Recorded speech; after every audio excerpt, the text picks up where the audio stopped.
Goodbye, friend. Understanding farewell phrases in English. Welcome to our language learning series. Today, we're exploring the phrase, goodbye, friend. This simple yet meaningful phrase is used in daily English conversations. We'll dissect its meaning, usage, and the emotions it can convey.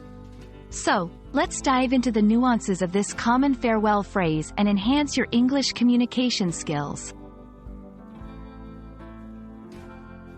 Goodbye, friend, is a phrase used when parting ways with someone. The word, goodbye, is a contraction of the phrase, God be with ye, which has evolved over time. It's a way of wishing someone well when leaving.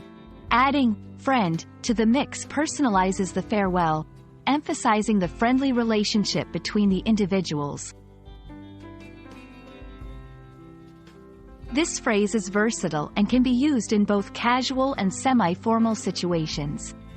It's most appropriate when you're parting ways with someone you have a friendly relationship with.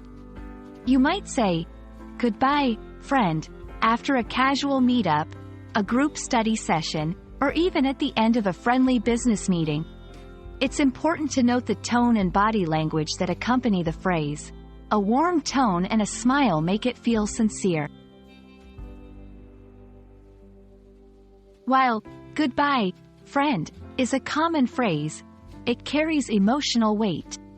It signifies not just the end of a meeting but also an expression of goodwill and the hope of meeting again. The word, friend, adds a layer of personal connection and warmth, indicating that the relationship is valued and cherished. Goodbye, friend, is more than just a way to end a conversation. It's a heartfelt farewell that carries warmth and sincerity. We hope this video helps you understand the depth of this phrase and empowers you to use it confidently in your daily conversations. Remember, language is not just about words. It's about connecting with people. So, the next time you part ways, do it warmly with a goodbye, friend. Thank you for watching, and happy learning!